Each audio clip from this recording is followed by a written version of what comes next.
Está cortado. Okay. What's going on, everybody? Welcome to another edition of the Talking to the Law Benfica podcast, episode number 250. So quite a special episode here. And for tonight, Steve Santos decided to sit this one out. I believe that he's at the mercy of Benfica's medical department, so he couldn't make it today. But with me tonight, Cristiano Oliveira. Mega, what's going on, everybody? Everything is good. I hope everyone's doing well. Big shout out to Mariana, who is waiting to board a plane going to Portugal for much deserved summer vacations. So good luck and enjoy yourself. Take care. Don't do anything I wouldn't do. Anyway, on tonight's podcast 250. My name is Alfredo, by the way. On podcast number 250, we will look back at the Super Cup. We'll also look at the great feat by our captain, who earned himself his 20th title and became the most titled player, or the player with the most titles in the history of the club. And we'll also look ahead to Benfica's first game of the season that comes up this Wednesday against Braga. And also we got another game before we come on again on Monday against Chaves. So we'll look at both of those games. And we'll bring you all the Benfica talk. If you want to interact with us, hashtag Benfica podcast, ask us questions. We'll do the best that we can to answer them.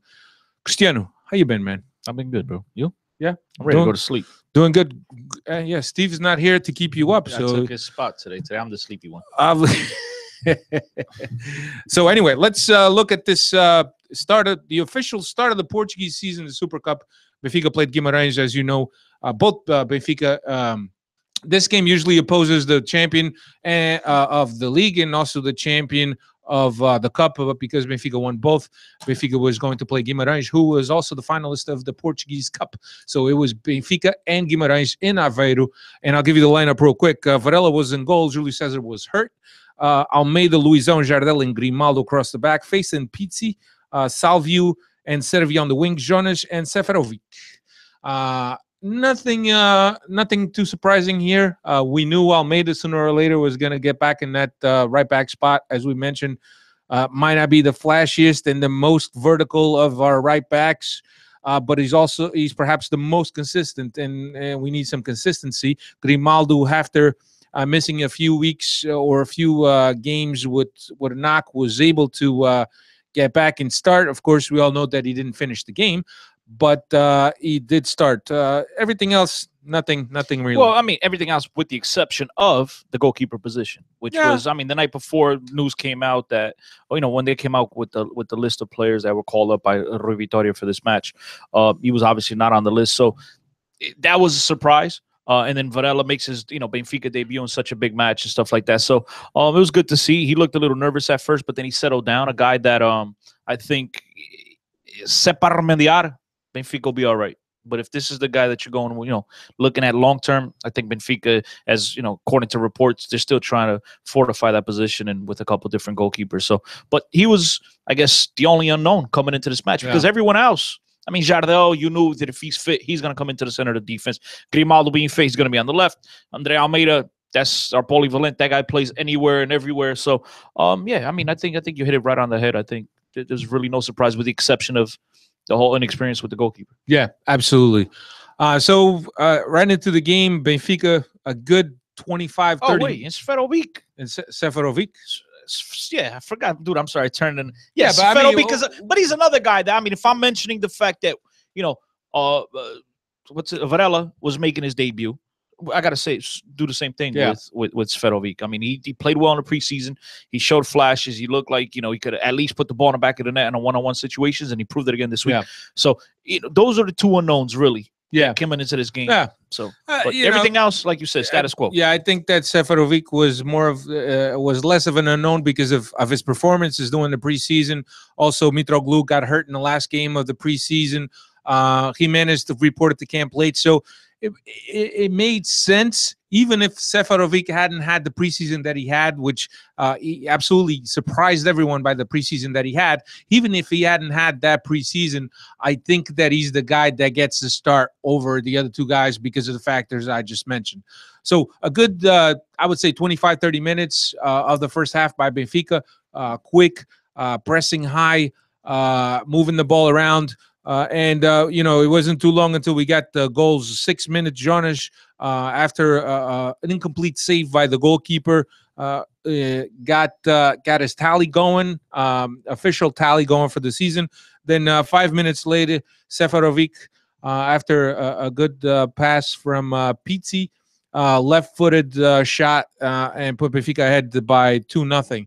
Then it looked like Benfica took their foot a little bit off the accelerator, which we have seen in the past. I think it's very typical of Rui Vitória teams, or this Benfica that we've seen under Rui Vitória, to kind of, instead of going for the kill, to kind of step back and try to manage the game. See, I was going to wait to get into the second half to mention that point, because I thought in the first half, I didn't think they took the foot off the pedal. I think in the second half, absolutely, and that's one of the criticisms that we've had of Rui Vitória throughout last season, and obviously starting the new season now, right back to it, which is, I don't know what kind of halftime speech this guy gives, but the team in the second half is a totally different team. It was a, a game of two halves. In the first half, Benfica, to me, were the better team by far. I mean, I was counting, or paying attention, I should say, and it took like to the 30-something minute until Guimaraes finally got their first shot on goal. Yeah, think about that. And then after that, they only took 2 shots in the first half on goal. I thought Benfica created plenty of chances. I thought Pizzi is a guy I know me crow for this, but the guy seems like he's like fine wine. My man keeps getting better. Yeah, and better with age. The guy, he's a maestro in the midfield for Benfica. He plays everyone into perfect through passes, perfect one-on-one opportunities. Salvio was the only wrinkle, maybe a little bit you could talk about in the first half. But Benfica absolutely created the better chances. I mean, Benfica could have came out of the first half with a 4-1 lead, and I don't think anyone would have batted an eye. So I agree. I think that the criticism of the Rui Vitória, with the team looking completely different, that's a halftime thing. I don't know what that's about, but something needs to be straightened out here, because in the second half, Guimaraes was the boss. They were boss in the game. They're the team that came out. It looked like they knew what they wanted to do. They kept, high pressure on Benfica, getting the turnovers. They were the team that were creating the better chances, and Benfica was happy to sit back. So now it's one of two things. It's either he's not doing a good job of keeping these guys motivated at halftime, or the one that really concerns me, which is one that we touched on, unfortunately, is, are these guys that he's going up against, I mean, they're making halftime adjustments. Yeah. I mean, are these guys better coaches than he is? Because they're obviously seeing something there. Because we're talking about Rio Ave, Estoril, Setúbal. We're not talking about, the Portos and Sportings. We're talking about the minnows of Portuguese football. And this is an ongoing thing throughout the season. And it's like, now we start looking at these lesser coaches, the guys who, some of these coaches with the Shabs of the world, and, just to name a couple of the teams, some of these guys getting their first cracks at the Primeira Divisão, and all of a sudden these guys are making adjustments, and you just see Rui Vitória sitting back after having a 2-0 lead. And that's stuff that should worry you. It definitely worries me. Yeah. And I hope it's the one that, maybe he's just letting the guys do their own thing. He comes out with a game plan at the beginning of the game and says, look, this is our game plan throughout, and it is what it is. And they go out and they implement it in the first half, and they come out, looking like studs. Then in the second half, he's like, look, you guys be yourselves. You know what to do. I'm hoping that's what it is. Yeah. Because if it's on the coaching side of it, that's ugly, man. Because over and over, we see coaches making adjustments against Benfica in the second half, and we just stand pat. Yeah, I think that the biggest thing, and look, you allow a goal right before the half. The other team goes into the locker room on a higher note. So I would think that the speech at the halfway mark is, all right, we let a goal in, fortuitous, merit to Guimaraes. That I think Benfica got caught napping. I think Varela came out. He was uncertain. He wasn't sure if the ball was going out. I think a lot of people did, because I think Luisao was the only the only defender that actually kind of just jogged back to the middle of the goal, because Jardel was ball watching. The guy that ultimately scored the goal was the guy that Jardel should have been bodying off the ball and tried. So I think Benfica got caught napping because of the way that ball was played into the box. It looked like it was going out of bounds. Varela it was just a very confusing play. But you know what? Credit to Guimaraes. Yeah. They stuck to it, and they were able to come away with the goal. So, I mean, I got to think that Vitória's speech at the half excuse me, Vitoria's speech at the half is to say, look, these guys just got a goal before the half. They're going to come out in the second half. They're going to come out strong because now they feel they're in a game after being 2-0. So you got to keep playing a game. The truth, and I agree with you. Is that the speech? I mean, I don't play know. a game and sit back. Is that what it is? No, that's what they did. It wasn't so much sit back. I tend to agree with your second point that you made, was that there were changes made by the opposition coaches that kind of limited Benfica to what they were doing, that gave Guimaraes more possession of the ball and took some of the initiative from Benfica. And Benfica without the ball, then you either got to chase the ball or you got to back your lines and let the other team have the possession of the ball and have the initiative of the ball. And it wasn't. And Vitória tried. He tried to counter with the Felipe Augusto for Salvio. 65th but minute, that was already 20 minutes into the second half. You know, I think even after that substitution, Benfica didn't do much going forward. Yeah, and I think Benfica was content with holding on to the score, and that's an ugly sign that we've all been worrying about here ever since he took over this team. I mean, I'm not trying to rip on the guy. You know, he's first coach in Benfica history to win 2 Supertaças. I mean, there's plenty to praise here. Yeah, but there's also plenty of things that you could point at and tell you that, you know, because this is not the first time. You know, if it's the first time, you kind of like, okay, it's a mistake, you let it go. But when it's over and over and over and over and over for the last 2 seasons, now going into a third, it's definitely something that we should be worried about. Well, yeah, well, he makes the change at the 65th minute, as you mentioned, to bring Felipe Augusto to chase some of the ball around, to do some more defensive work, because, you know, to be quite honest, Pizzi came to camp late, as you know. He was with the national team, so perhaps, you know, he's not there yet. He's not at that level of stamina that his teammates had. Of course, you take Pizzi out of the middle, you put Pizzi on the right. All of a sudden, Benfica also loses some of that possession with criteria in the middle, right? So you have a guy that can defend, a guy that can plug holes in Felipe Augusto, but by the same token, you don't have a guy that could build those plays going up. See, I think he brought in Felipe Augusto to free up Pizzi. No, because Pizzi went to the right. No, I know, but to free him up, because I think Pizzi was doing too much of the dirty work where he wasn't there to spring passes on. He wasn't there to control the midfield. And I think by bringing in Felipe Augusto, even though you moved Pizzi to the right, but you still left him open, or like, you know, he didn't have as many defensive responsibilities to where he could kind of cheat and get into a space and get the ball in a passing lane and go ahead and turn and spring the other guys around. I think that's why that move was made as well. Not just on the defensive side, but an opportunity to give Pizzi room to roam and do what he has to do offensively. But then he saw less of the ball also, so his influence on Benfica's game because I think the team just started defending, and you have to tip your cap to Guimaraes.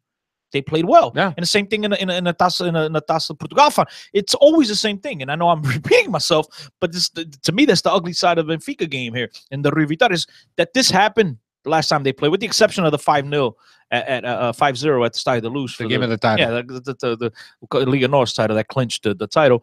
With the exception of that game where I mean, if you guys remember, I praised Benfica. I said, wow, I can't believe this Rivitar, because he never took his foot off the pedal. He kept going forward. Yeah. And it just, I mean, I know finals are different games, you know, tactically than they are, you know, for a campeonato, but still.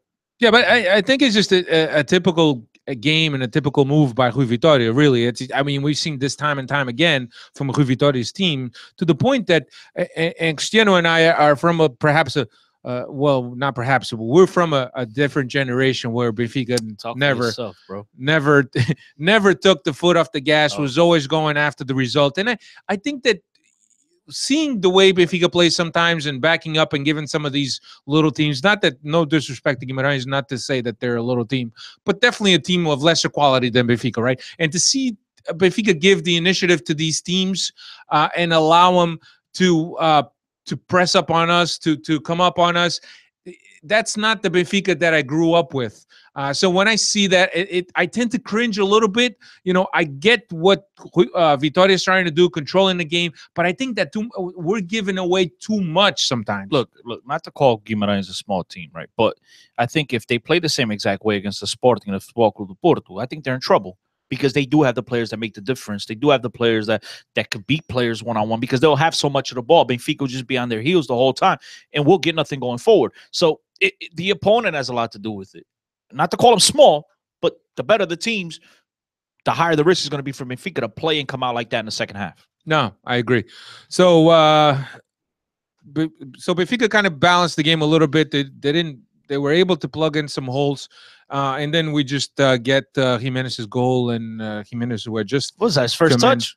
Come in the 81st minute. Maybe might have been the And first we got to or second mention touch. Another goal on a terrible giveaway by Rafinha. Yeah, Peasy pounces on it. Yeah, lays it off to the left, and one timer by Jimenez, perfect opposite corner, opposite post, perfect ball, perfect swirl on it. But another mistake, and that's the one thing you got to give Benfica credit in this game is that well, not few, because there was a couple more mistakes throughout the game, but the few big mistakes by Guimaraes, Benfica were able to pound. That's the sign of a good team. Is when you get a mistake like that, you take advantage of those mistakes, and that's exactly what Benfica did. And Pizzi did it again with that third goal. The second goal is the same thing, giveaways, and Benfica was able to pounce on it and put it away, and it made the difference. Yeah, and look, yes, there were mistakes, but I don't subscribe to the idea that Benfica won that game because of Vitória Guimarães gave the game to Benfica by those mistakes. If those mistakes exist, they're obviously caused by what Benfica is doing. If Rafinha had a bad pass, obviously he looked up, didn't have the guys to play, had to play back, was a careless mistake. Benfica pounced on it to the middle, to nobody, to no man's land. As Cristiano mentioned. But yeah, it is the difference of a team that's a good caliber team, is that you're able to take advantage of those mistakes. And there's a lot of times that teams are not going to make the mistakes, and when they do, if you're able to capitalize, you're halfway there. No, and they did, and that's exactly what I mentioned before. When Benfica playing the way they are, if they're playing against a better caliber team, you can't get away with certain mistakes that they got away with. And same example here with Guimaraes. If Guimaraes does this mistake with Nacional de Madeira, I know they're not even first, but you get the drift. If they get away with it, but when it happens with the Benfica, with the Porto, with the Sporting, 9 out of 10 times it's going to wind up exactly what happened in this game, which is good. The ball is going to wind up in the back of the net. Yeah, absolutely. So Benfica gets their 7th Super Cup, and as I mentioned, the Super Cup hasn't really been in play, or hasn't been a real competition in Portugal for that long. It's only been since 1979. So it's been Porto has like 30 of them. It's been a few years. Well, Port went from that time like that they won a lot of titles. They were back in the Super Cup every single year. So Benfica gets their 7th Super Cup. But most of all, Luisao, our captain, gets his 20th trophy, a 14-year career at Benfica. Captain, I think that there's probably no one right now that comes to mind in a modern era of Benfica football. Luisao. I mean, when you think of Benfica, you think of mainstays. I mean, that's the main guy. I mean, unless you start going at the coaching staff and look at Pietra and Shell. I mean, as far as players go, Andre Almeida, I'm pretty sure he's probably second in tenure, right? At Benfica right now, currently. He'd be second. Probably. He's probably second guy. I think him and Salvio. Varela has been there 11 years, but that's a youth ranks. That's different. But I think if you include the years that he was loaned out to Belenenses and whatnot, I think he's probably number 2 at Benfica as far as seniority goes. Yeah. So Luisao arrived at Benfica at a time where Benfica were really struggling, right? It was probably the end of what they call. I don't know if they were. They were like when he came. I think Benfica and Benfica fans were finally seeing like a light very far away, but it wasn't as bad as it was the end of Vietnam. What they call Vietnam. It was the end of the Vietnam for Vietnam. And look, you have to think that a guy like that, who has, I watched the video on YouTube on Benfica TV that Benfica was doing a nice little thing on him where they had Simões and they had Shell and they had Humberto Coelho. And even Orelhas was there. And Simões was remembering that when Luisao first arrived at Benfica, that Benfica were struggling to find a pitch to train in because obviously the new stadium was under construction. I think Benfica was playing their games elsewhere at the Estádio Nacional. So they were hopping throughout Lisbon to find a pitch to play in, oftentimes something being decided in the morning of the training session. So Luisao comes into the club at that time, and he has witnessed almost like a rebirth of the club. Tremendous transition. The Mística has always been there. Benfica's history has always been there. But what Luisao has witnessed, and from not knowing anything or having not witnessed anything in the past, you have to think that this guy looks at how much this club has come throughout his years at Benfica, and he's got to think that, wow, what a great story. It's been a tremendous story, and he came in right before, like, what, 2 or 3 years prior to Luis Felipe Vieira. And yeah, but Luis Felipe Vieira was already in the structure. Okay, but I'm talking about as far as the president's yeah. president, where he became the man, the decision maker. And I think those two guys are the two that you have to really thank for the transformation of, you know, being a big club in Portugal to being a, you know, I know they throw the global marketing, you know, the global label around, but they've done that as far as, and I know we talked about it last week, but, you know, with the Seychelles, now the you know, they have tremendous facilities, and Luisao has been there since day one, since the birth of all these ideas. I mean, I'm pretty sure this was probably, you know, a huge dream for people in the Direção, the Benfica's Direção, and then finally came to fruition. And he's a guy that's been there, you know, through day one. So he's witnessed every single movement, good and bad, but he's witnessed everything. Yeah. And so I'm pretty sure he takes pride in that. I think, you know, along with Luis Felipe Vieira, that's his baby, and he sees all this, and you know, and he's very happy and honored and prideful that he you know, that he stuck around this long. But and he's been part of it. He's been part of it, a huge part of it. But the one negative with Luisao, and I know, you know, look, sometimes we don't like to talk about it, but I have to mention it. You know, we're praising him. We have to. The one negative, which is not terrible, but the one negative with Luisao is year after, it was a good 6 years, 6 years every stretch summer where my man wanted to leave every summer. Now, you could look at this two ways. He wanted a pay raise, which he eventually got every single year, yeah. or he really wanted to leave. And now you can make the argument either way, but I think that's the one thing that a diehard Benfiquista will say. É pá, se o gajo era Benfiquista, nunca podia para sair. You know, those are the haters, the people that will want to criticize him and knock him on certain things. That's really the only thing you can knock him on. And then, with the exception on the field with the bumping the referee, which is, I think that's his lowest moment as a Benfica player. But those are really the two things. But the Benfiquistas, they don't even think about that crap of preseason with the referee. The one thing they'll point to is, o gajo queria sair todos os verões. Yeah. Well, you know, I think that's very normal it's the normal life cycle of a player, especially of a foreign player that comes to a lesser league, as in Portugal, that thinks of Portugal as a trampoline, right, into bigger things. And as a player, you have to, your ambition almost asks you, all right, take me to a better league. I want to play with better caliber players. I want to play in a better league. I want to play in a more recognizable league in European competitions, this and that. I think that's very natural. Yes. Was it a novella every summer? Yes, it was absolutely a novella at that time as well. Don't forget, he was a part of the Brazilian national That's right. team. I'm pretty sure he's being, you know, recruited and swayed by some of his teammates. What you're still doing in Portugal, you're a Brazilian national team player. You could do much better. You know, if you're going to stay in Portugal, get yourself a nice pay raise. And I mean, I know it's all part of the game, but I just have to. It's not that I don't hold it against him. No, absolutely. I mean, I'm just, to me, look, Luisao, he's there. I know 2 years ago there was the possibility of him leaving to Wolverhampton, and everybody, and he's like, I don't know what everybody's talking about. I haven't said anything. Yeah. But everybody started crying, and there was tears everywhere. But, you know, to me, he's my capitão, and he's there. But I had to point out the negatives that people will still talk about, though. In the last 10 years, would you say that that Luisao is perhaps the symbol of this modern era of Benfica in the past 10 years? I mean, as far as players, absolutely. Became a captain in 2011, taking over for Nuno Gomes, and really has been the face of this club. As a player, he has, and I'll tell you, and I don't even know if I should go down this road, but Luisao's been tremendous, and not taking anything away from him, but going back to our old friend JJ, this is why, to me, it made absolutely no sense him leaving. And I mentioned this over and over to you and, you know, anyone I would talk to. Why the hell would he leave this? Because I think JJ would have been a huge part of this, because he's the guy. I know Trapattoni came in, one is in 05, and, you know, Camacho came in, did a good job, whatever. But JJ really set this, you know, in motion. It was his ideas, and as far as on the field, you know, okay, fine, you're building great dorms, you're building great, you know, pitches, but all we care about is you know, the score on the field, on the score, you know, whatever the results. Yeah, and I think had he stayed and he's still been a part of this, imagine he's the best. We're talking about Luisao was going to go down as the most storied player in the team, in the history of Benfica, and JJ could have been the icon, could have been the man as far as coaches go. So.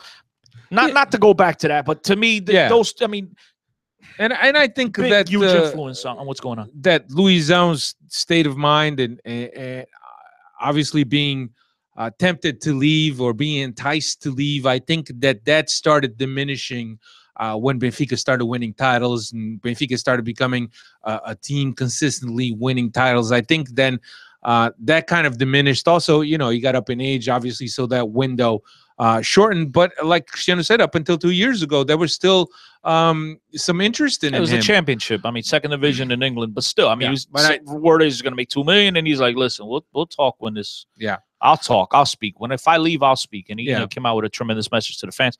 He's been nothing but professional, and in particular the last 2 years after the before mentioned JJ left, and there was signs of instability at the club and the text messaging to players, the rumors that he's always been a captain, but he's really been a captain, showed his leadership over the last couple of seasons with going through tough times with the new coach and all the negative press and, especially now going, and the guy just, he shows his face and he always has something positive to say. And, and I mean, look, he's a tremendous representative of this club at the moment. I mean, the guy has been lights out. Absolutely. Been a humble guy too. If you watch that interview, one of the things that he says is that his dad always taught him to respect the feats that people had done before him. He still calls Shell Senor Shell. Even though that at this point they're really mates because of how much they have shared throughout Luisao's stay at Benfica, but he still has a great respect for everyone that came before him and for all the legends of the club right now. And he said in an interview, I haven't não caiu a ficha. He said he hasn't realized yet the defeat and the plateau at which he has reached, and that has put him above any other player at Benfica as far as titles won. That's why I think it's imperative, man. And I know some people think it's corny, but I think in any sport, right, in American sports, NBA, football, NFL, NHL, soccer, particularly soccer, anytime you sign a player, I think these guys should make it a point to learn about the history of the club. Yeah, to know what it is that they're representing. Simões was saying that every employee of the club should particular players, more so the players, they should know what it is that they represent. Yeah, because it's those guys that paved the way for you. Yeah, and those guys are the guys you got to think. So I think that's some clubs should do more of. Simões said that every Benfica employee on their first day they should get a little manual with the brief history of Benfica. Well, Sporting Esportivo said they already got that, the cartolina, whatever it's called. Anyway, turning our attention now to Benfica's first game of the Liga Nos, which happens this Wednesday. We're recording this on Tuesday, so it's going to happen tomorrow, 9 p.m. Sold out Estádio da Luz. Last 5 at Estádio da Luz, Benfica won all 5. Last 10 head-to-head, 8 wins for Benfica, 2 losses.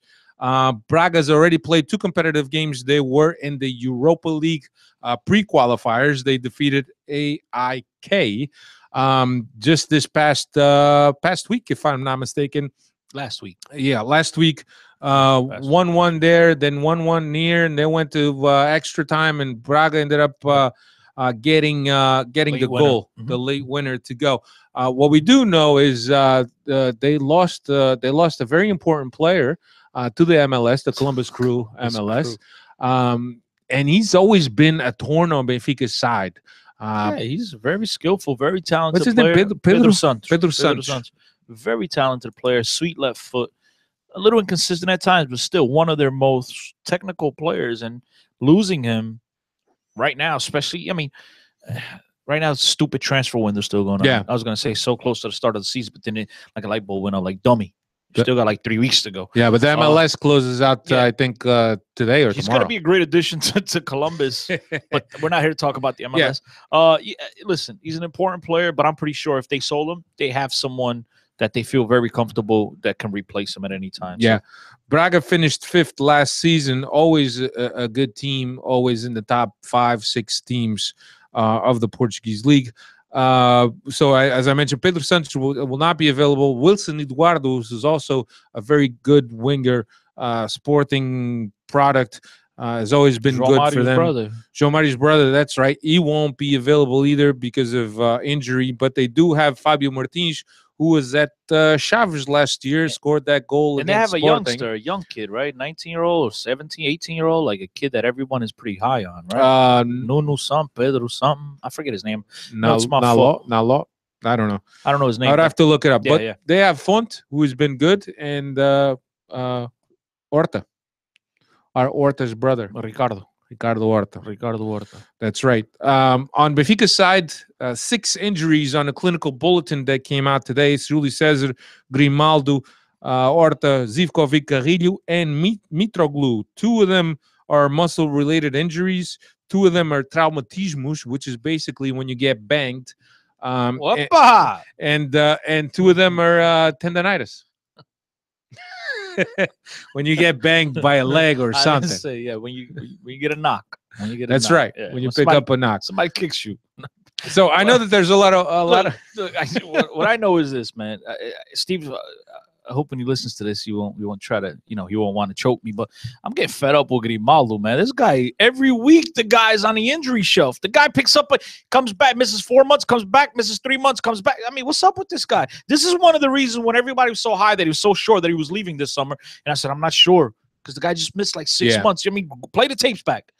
This guy is a huge injury concern. And Steve has the audacity to sit here week in and week out and talk about, Jonas, he's not going to be the same. And Julio Cesar, but yet he loves Grimaldo. The guy's the one that plays the least of them all. Bro, Julio Cesar was the backup, so he played the least. He played the least of all, but there's not as it. No, I mean, it is what it is. I mean, it's preseason. Look, I'm not content with the responsive. It is what it is. You know why I'm not content with the responsive? What it is? Because I'm gonna explain to you. Coming into this game on tomorrow, I'm thinking next week. Tomorrow's game to kick off the Liga Nos season. You got André Almeida on the right, Luisao, Jardel, and Elizao. You know what all 4 of them got in common? They're not the quickest guys on the field at all. So that's Jardel's got some speed. Look, I seen him play Supertaza. He doesn't have the same wheels he had the year before. Like, 'cause remember, he basically missed all last year. He didn't have the same wheels. And he's like, 31 now? He's another 2 years older, really, because last year it was an off season for him. So, I mean, André Almeida's not slow, but he's not fast. Luison's slow. And Papseco. Yeah. I mean, that's something that we should be very concerned with. They got the most experience. They got the most experience out of all the defenders. If they're gonna get away with faltas like Jonas did on Celis with the Zora, okay, they're gonna get experience. But you come up with a team with a couple of fast guys up top, Benfica's gonna be in trouble. Yeah, that's something I'm really concerned with. I still think I don't love the player, but I love what he adds in André Almeida. The fact that the guy could play any position, could play anywhere. He almost scored a goal. Yes, I know.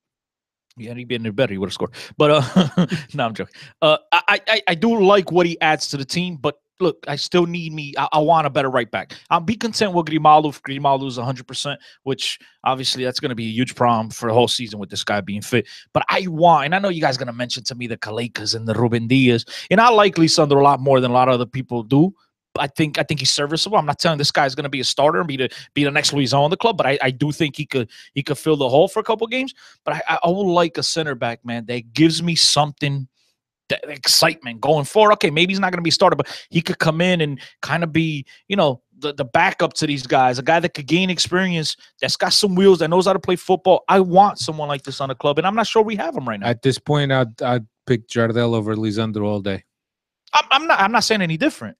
But I want someone that's young. And I know Ruben Diaz is possibly that guy, but from what I've seen and again, it's only like 3 or 4 times, but when I've seen him play, I was not impressed. I mean, I've seen him play in the Champions League, the Youth Champions League final, whatever it was, against Real Madrid. No, semifinal against Real Madrid. And he's getting torn alive by 17-year-olds. What's he going to do with the men? That's why same thing with Kaleka. These guys just, I know some guys have bad games, but I want a goalkeeper. I want a right back, a CB, and that's it. I mean, I think that's all you need because everything else, you have plenty of positions for every other position. You'd be lucky if you get a right back. I mean, a goalkeeper. Look, there's no way. If Julio Cesar's fit, play the tapes. I've been saying this the whole time we came back after preseason. I'm 100% okay with Julio Cesar for this upcoming season if he's healthy. I'm 100% okay with him. I don't have the least bit of a worry with that guy. Yeah, we'll see. One guy that seems to be on the out and going back to Italy is Pedro Pereira. So that experiment. Italy, they wanted to lend him out to Cyprus. Yeah, but and he rather go. He didn't want to go. But He'd rather go back to Italy. Apparently, he has market there. Here's the question. Here's the question I have. There was so much fuss about this guy in January. What the hell were they fussing about? I mean, he's 19 years old, dude. I get it, but he's 19 years old on a team that needs a right back, and he still can't find the spot. No. Well, it's not like you got Almeida and you have Smithu ahead of you, which was the case last season. You understood, okay, he's not going to play over those guys. But right now, they need, not even as a backup, he can't make the squad. What were they? What was the big fuss about this guy in January? Yeah, I think that if they had confidence in what he could do, they wouldn't be bringing Buta. Oh, and Buta was called tomorrow's game. Well, he's on the list of 20. They could only dress 18. So I mean, the guy could still. I still think if you look at the 7 defenders they called up, he's one of the guys. He'll be one of the guys sitting. But I don't know. Maybe Rui Vitória surprises us all and convoca guys. All right. So also after tomorrow's game, Benfica will play again next Monday. They will play Chaves on the 14th. In Chaves. In Chaves, yeah, that's Tough right. game. They'll go up to. I didn't do my homework. Don't ask me to break down. I don't know none. I don't. Minho, Chaves has been good since they have moved up to the first league, to Liga Nos. So they had a very respectable table position, which I don't have in front of me. But they will continue to stay in the Liga Nos. So in playing up north in those little fields, albeit the crowd usually mostly pro Benfiquista, is always tough, especially in the beginning of the season where a lot of things still aren't clicking. And and that's pretty much it. Do we have Twitter questions? Go to. Tu é que és o capitão. You're the Luisao of the podcast, bro. I'm the Luisao of the podcast. Hey, you've been here the longest. That's what my favorite. At least that's what my mama says, because she thinks I'm cute. Let's see. This is why we do the show live. All right. Let me see if I can start at the top. Francisco Marcelino. Hey, Francisco Marcelino. Aí, cara. I haven't heard from you in a while. I missed you. Hope everything is well. You never told me you missed me. Benfica podcast. Do you guys think that would be possible for Benfica to sign Giovinco if we wanted him? Would it be possible? Yeah, but I don't know. What's the reason for the MLS to sell? Unless Benfica comes in with a big price tag. It's possible they come in with a big price tag. We just saw Neymar go for 200, so anything's possible. The thing is that Giovinco, like many of the guys in the MLS, are marquee players for the MLS. They're the players that attract international markets, that put butts on the seats. The MLS would have to be tempted with a very, very good offer in order to sell. But even then, I still don't think he'd come because he's making I think he's first or number. He's second highest, but there's no one in Portugal. He's making over $5 million. No, he's making like 7. I think he's second in the league. Well, over $5 million is probably 7. Yeah, but I don't think it's possible because of his salary. I don't think Benfica will come anywhere near. Even if Benfica was crazy enough to spend $30 million on him, they can't. Why would he go from, 6.5, 7 million to 2 million? That Benfica is going to. It's a $5 million pay cut. There's no reason for him to do that. Francisco Marcelino is also asking, do you guys see any right back in the Portuguese league that could make it at Benfica? Look, the MO of the club has been to go to the formation.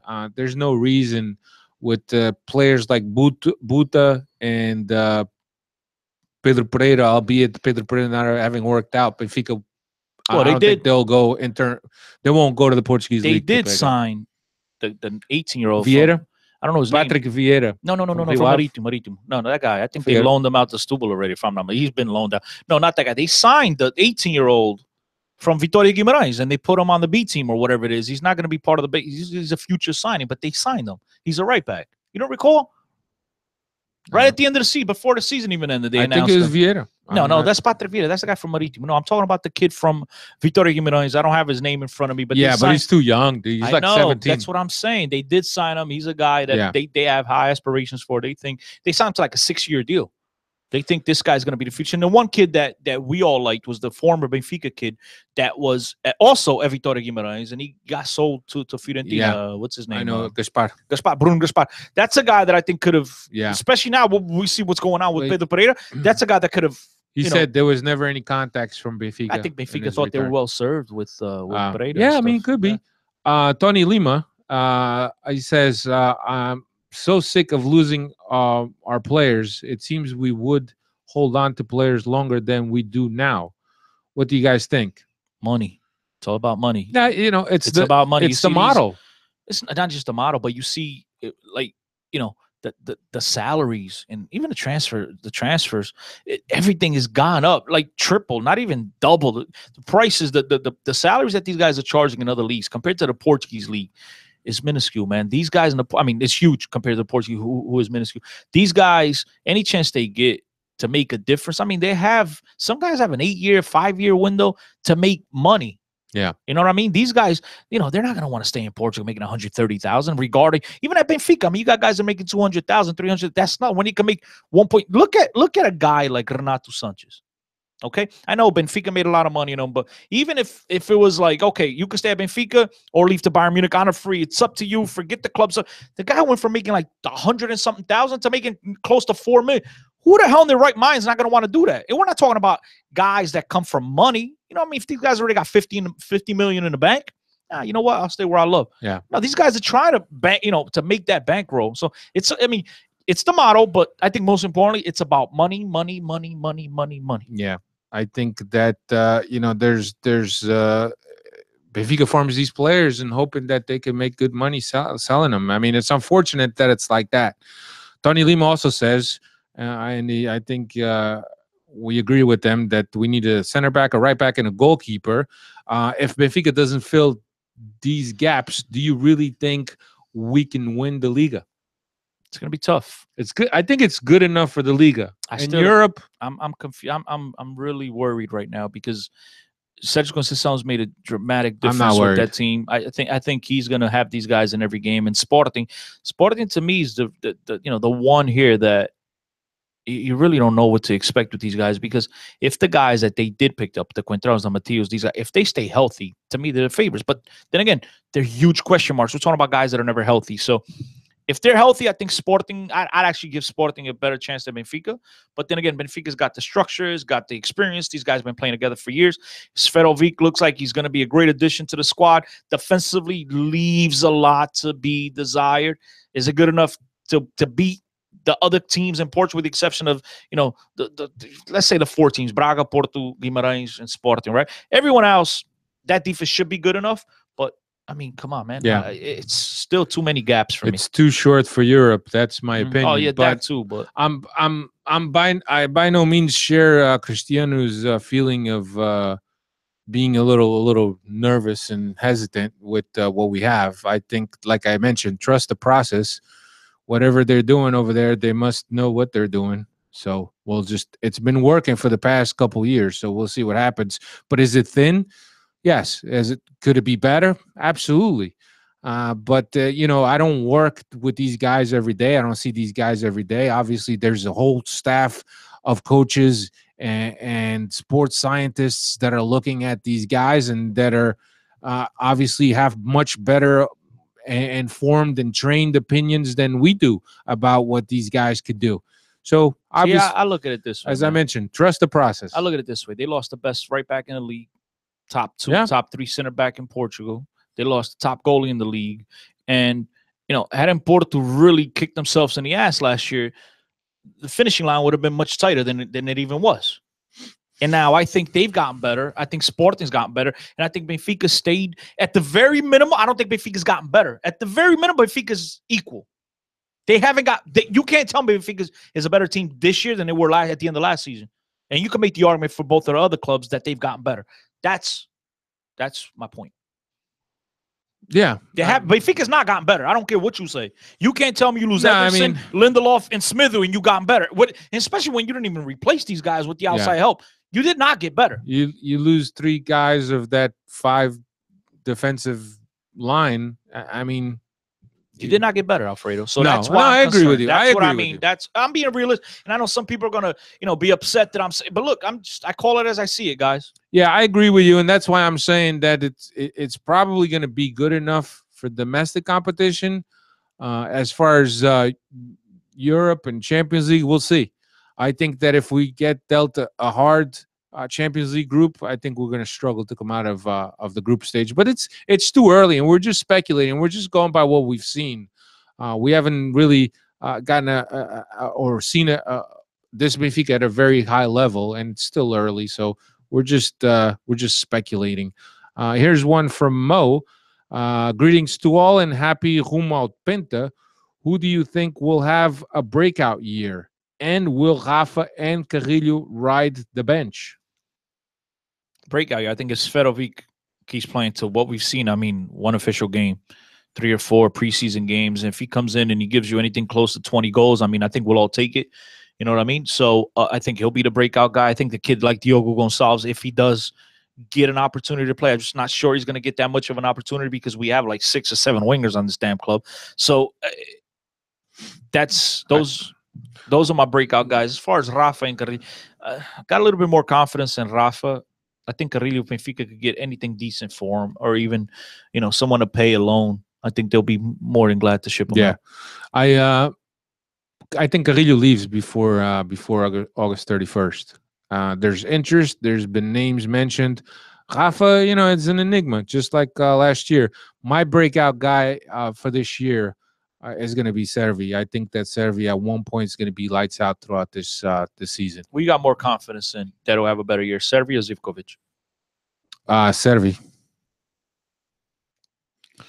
I think that the fact that Servi's added that defensive dimension to his game that he didn't have coming out of Argentina, and now that he's got 1 year in Portugal under his belt, and he knows how good those Sagres taste on that celebration bus, he's gonna break shit up.